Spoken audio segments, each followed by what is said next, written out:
جوانترین سڵاوتان لەبێت لە تەلەڤیزیۆنی پەروەردەیەوە هەواڵە پەروەردەیەکانتان پێشکەش دەکرێت. وەزیری پەروەردە بەشداری پێشەنگەی کارەدەستیەکانی قوتابخانەکانی پەروەردەی کۆیی کرد کە لە 6 قوتابخانە پێکهاتبوون و تێدا دەیانکاری دەستی و سیرامیکی گەرم و سارد و دارتاشی و نووسین لە سەر تەختە و کانزانیشانی ئامادەبواندرا بوو. دکتۆر پشتیوان سادق سەرجەم بەشەکانی پێشەنگاکەی لە نزیکەوە بەسەرکردەوە و لەگەڵ یەکە بە یەکەی مامۆستایانی پیشەیی و قوتابیەکان دوا و تابلۆ و کارەدەستیەکانی تەماشاکردن و هیوای خواست هەردەم قوتابیانی کورد ئەم دەزڕنگینیان لە دەست نەدەن و بتوانن بە مشکێکی کراوە داهێنان لە حەز و خواستی هونەری خۆیان بکەن. دواتر لە کۆنگرێکی ڕۆژنامەنووسیدا وەزیری پەروەردە ڕایگەیاندە مەزراندنی مامۆستایانی وانەبێژ پەیوەندی بە بەرنامەی کابینەی نوێی حکوومەتەوە هەیە و بە پێویستیەکان و پسپۆریان لە قوتابخانەکاندا دەمەزرێن. پێش 4 ساڵ نزیکەی 4000 مامۆستامان بە گرێبەستدا مەزراند و پێش چەند مانگێک زیاتر لە 300 پلەی سەرپەرشتیاریمان وەرگرت بە دادپەروەری و لە تاقیکردنەوەدا درایە سەرپەرشتیاریان. ئێستاش بابەتی وانەبێژی بە پێویستی و لە چ شوێنێک پێویست بکات کاری بۆ دەکرێت بە پێی پسپۆڕی و ساڵی خزمەت و ڕزبەندی کاری بۆ دەکەین.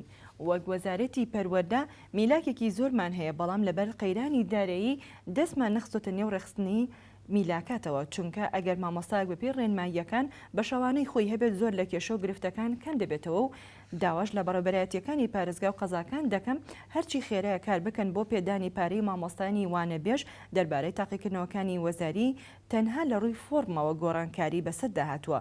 بۆ نمونە پێشتر تەنها 4 جۆر پرسیار هەبووی، ئێستا زیاتر لە 20 جۆر پرسیار بۆ قوتابی و خوێندکاران لە پەڕی ماسۆمای تاقیکردنەوە وەزاریەکان هەیە. لە نێو هۆڵەکانی تاقیکردنەوە و ناوی قوتابی و کۆدەکەی لەلایەن بەڕێوەبەرایەتی ئەزموونەکانەوە تۆمار دەکرێت بۆ ئەوەی هەڵەی ئاڵوگۆڕ و گزیل لە ئەنجامی تاقیکردنەوەکان دروست نەبێت. پەروەردەی سۆران 15مین فیستیڤاڵی وەرزشی ساڵانەی خۆی ئەنجامدا بە ئامادەبوونی وەزیری پەروەردە و بەڕێوەبەری گشتی پەروەردەی هەولێر بەڕێوەبەری پەروەردەی سۆران و ژمارەیەک بەرپرسی پەروەردەی و سەرپەرشتیاران و مامۆستایان و قوتابیان بەڕێوەبەرایەتی پەروەردەی سۆران فیستیڤاڵی وەرزشی ساڵانەی خۆی ئەنجامدا. ئەمساڵ بەڕێوەبەرایەتی پەروەردەی سۆران لە یاریگای دێلزیان 15مین فیستیڤاڵی وەرزشی ساڵانەی خۆی بە بەشداری ژمارەیەکی بەرچاو لە قوتابیانی قوتابخانەکانی بەڕێوەبرد. تێدا بە شێوەیەکی ڕێکوپێک ئامادەکاریان بۆ ئەم فیستیڤاڵە ڕێکخرا بوو. لە فیستیڤاڵەکەدا قوتابیانی بەشدار بوو بە ڕوحێکی بەرزی وەرزشیوە بەشداری پێشبڕکیەکانیان کرد. دواتر لەلایەن بەرپرسانی پەروەردەیەوە خەڵات بەسەر سەرکەوتوان دابەشکرا.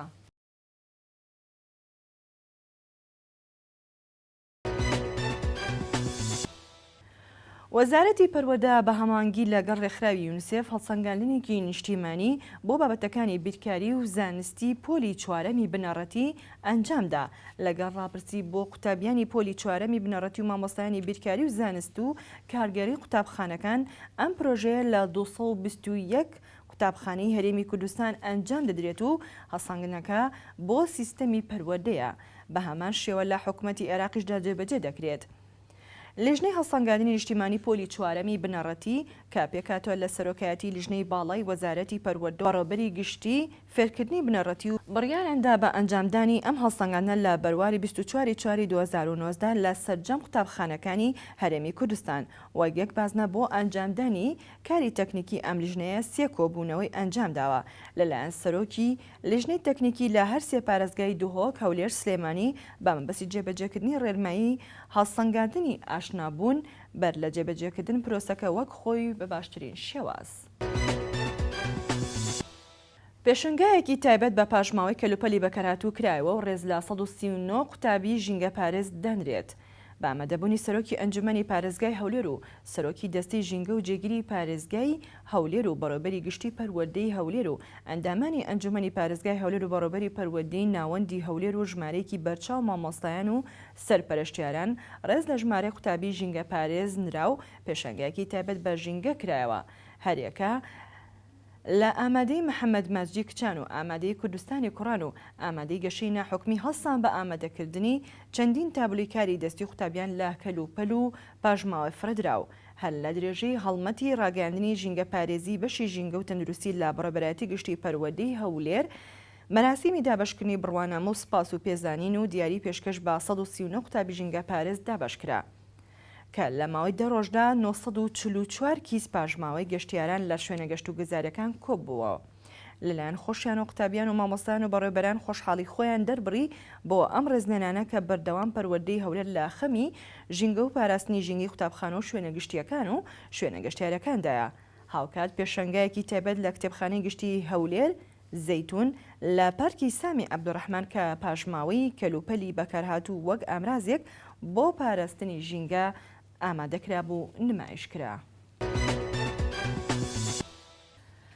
وەفدێکی وەزارەتی پەرۆدە بە سەرۆکایەتی بەڕێوەبەری گشتی چالاکی هونەری و ڕۆشنبیری و وەرزشی و دیدەوانی سەردانی بەڕێوەبەرایەتی گشتی پەروەردەی سلێمانیان کرد و لە دیدارێکدا لەگەڵ مامۆستا دڵشاد عومەر بەڕێوەبەری گشتی و یاریدەری بەڕێوەبەری گشتی و بەڕێوەبەری چالاکی هونەری سلێمانی و سەرپەرشتیاری پیشەیی گفتوگۆیان کرد سەبارەت بە پرۆسەی هەڵسەنگاندنی سەرپەرشتیارانی پیشەیی و هونەری.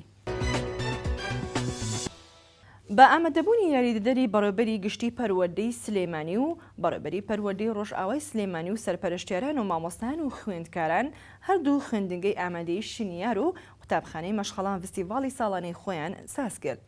لە فستیڤاڵەکەدا چەندین چالاکی هونەری وەکاری دەست و نمایشی شانۆ و وتنی گۆرانی و ئامادەکردنی خواردنی کوردەواری پێشکەش بە ئامادەبووان کرا.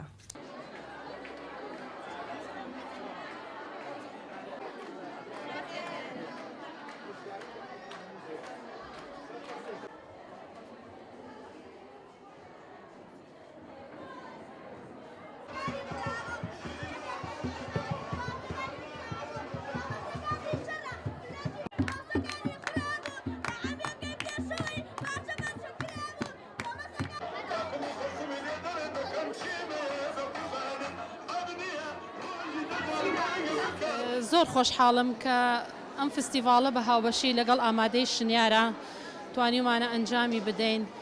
یعنی بەڕاستی مامۆستاکانمان هی هەردوو خوێندنگەکە زۆر ماوەیە کە هیلاک بوون. بەڕاستی من ئێستش دووبارە یەکەمەوە دەستخۆشییان لێ یەکەم لە قوتابیەکانمان، لە مامۆستاکان، لە فەرمانبەرەکان. هیوادارم هەموو ساڵێ ئەم پێشانگایە دووبارە کەینەوانێ و بە هاوبەشی بۆ پێگەاندنی قوتابخانەکەمان و خوێندنگاکەمان.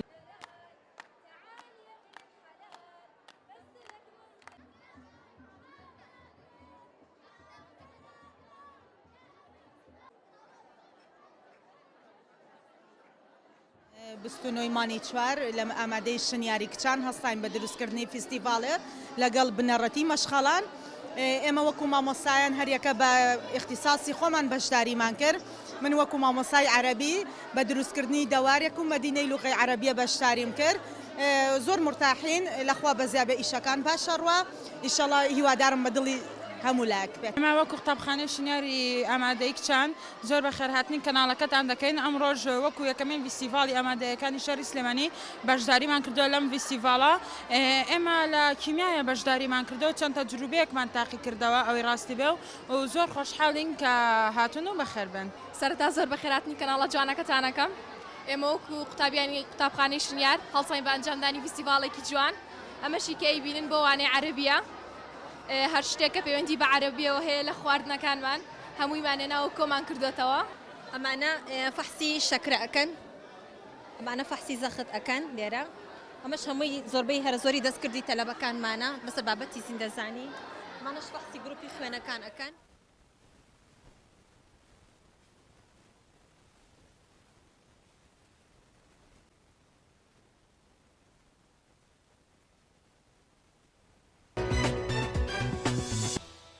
بە ئامادەبوونی سەرپەرشتیارانی هونەری و میوانان و مامۆستایان و قوتابیان و خوێندکاران پێشەنگای ساڵانەی ژمارەیەک لە قوتابخانەکانی هەردوو بەڕێوەبەرایەتی ڕۆژئاوا و ڕۆژهەڵاتی سلێمانی کرایەوە. لە پێشەنگاکەدا ژمارەیەکی زۆر لە کاری دەستی وێنەکێشان نمایش کران کە سەرجەمیان لەلایەن قوتابیان و سەرپەرشتیاری مامۆستایان ئامادەکرابوون. لەم پێشانگایەدا 24 قوتابخانەی پەروەردەی ڕۆژئاوا و 12 قوتابخانەی پەروەردەی ڕۆژهەڵات بەشداریان تێدا کردبوو.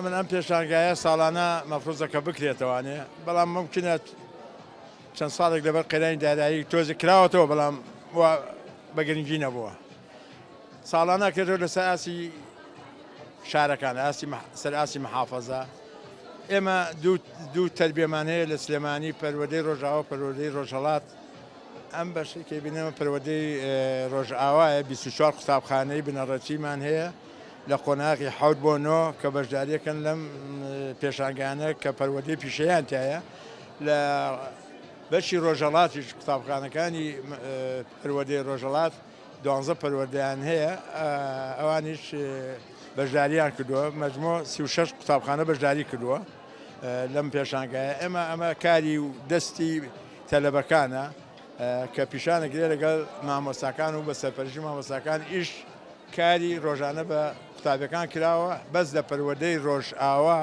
9481 قوتابی بەشداری تا کردووە دیارە چالاکیەکان چالاکی پەروەردەیە و دیارە ئەبێت بەڕێستان پێشنگ بن لە ڕووماڵکردنی چالاکیەکانی ئەم بەشانی پەروەردەی پیشەیی ئێمە ڕاستە ئەم هۆڵە هەر پێشنگایەکی تیا کراوەتەوە لە یەک ڕۆژ و لە یەک ساتا بەس پەروەردەکان جایە ئەو پەروەردەی ڕۆژئاوا و ڕۆژهەڵاتە ئێمە پەروەردەی ڕۆژهەڵاتین کە بریتە لە 12 قوتابخانە ئەم بەشانەی تایە بەڕاستیەکەی ئێمە هەمیشە هەوڵەیەین لە پەنا ئیشی پەروەردەکاری خۆمانە مامۆسایان کاری ڕەنگین و ئیشی کاری دەست ئەەکەن بەڕاستیەکەی ینی ئەمە زیاتر لە ئیحای خەیاڵ و لە ئیحای تێڕوانین و جوانی بۆ ڕەنگەکان بۆ ژیان بۆ ئەوەی کەوا بزەیەکیش بخەنە سەر لێوی خەڵقی شارەکەمان کە ئەم بەرهەمانە پیشانێن بۆی بەڕاستیەکەی خەڵقی بزانێ کارەکانی ئیشی دەستی مامۆستایان و قوتابیان چییە و لە داهێنانێکی نوێدا و بە مەبەستی هەندانی زیاتری قوتابیان کۆلێژی بەهرەداران لە سلێمانی پرۆژەی خوێندنەوەی کتێبی بۆ قوتابیەکانی ڕاگەیاند. ئەم پرۆژەیە بۆ زیاتر ئاشنابوونی قوتابیانە لە بواری خوێندنەوەدا و بۆیە ئاستی ڕۆشنبیریان زیاتر بەرەو پێشەوە بچێت. کۆلێژی بەهرەداران تایبەتە بە قوتابی خوێندکارانی ئاستی زیرەکیان بەرزە و لە تاقیکردنەوەیەکی چەندین پرسیاری قورس دەردەچن و پلەی نابیان بەدەستدێنن.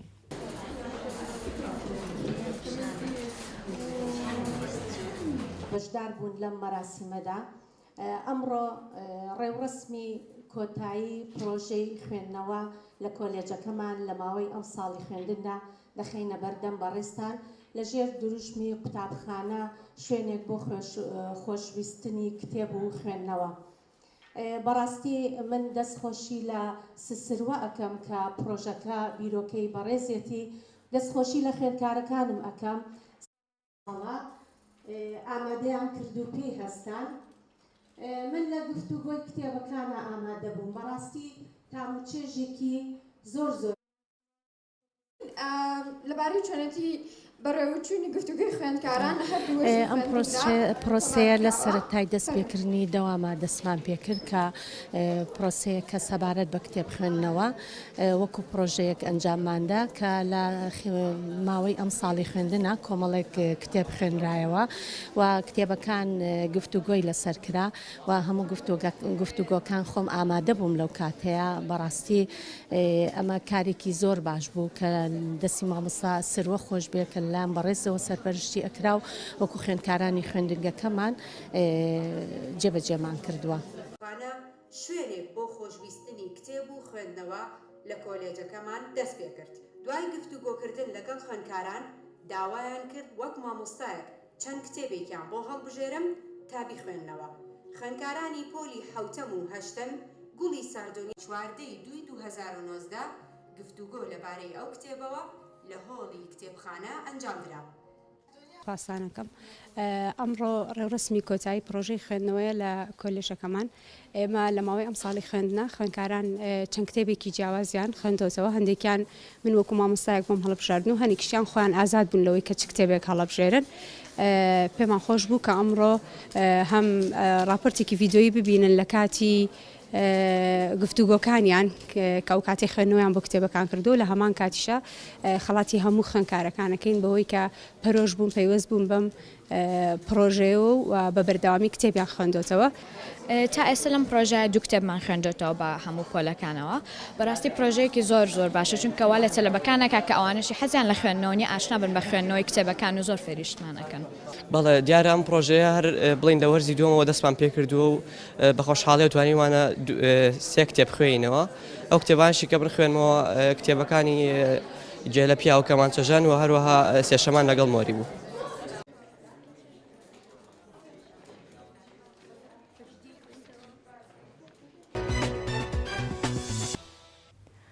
باخچەی ئەختەرخان لاگەڕێکی ئیبراهیم ئەحمەد فستیڤاڵی هونەری ساڵانەی خۆی ساز کرد.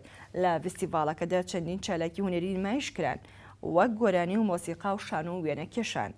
جێ ئاماژە پێکردنە فستیڤاڵەکە بە ئەمەدەبوونی ژمارەیەک لە مامۆستایان و کەسوکاری مناڵانی باخچەکە بەڕێوە چوو.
کە پێکهاتبوو لە گۆرانی و مۆسیقا و شانۆی و نمایشکردنی شکستی منداڵەکان کەوێنە بوو.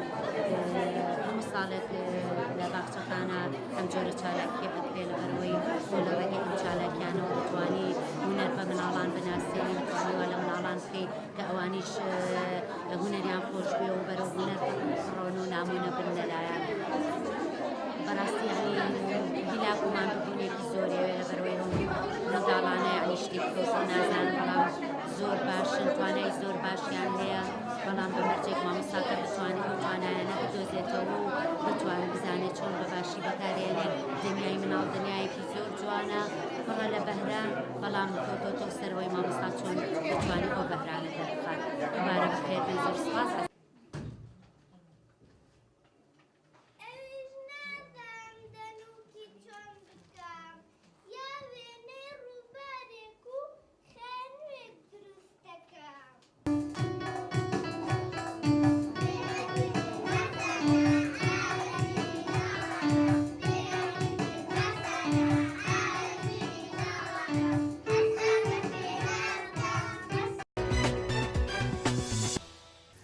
لە تەلەڤیزۆنی پەروەردەیەوە هاوڵە پەروەردەکانمان پێشکەشکردن خواتان لەگەڵ.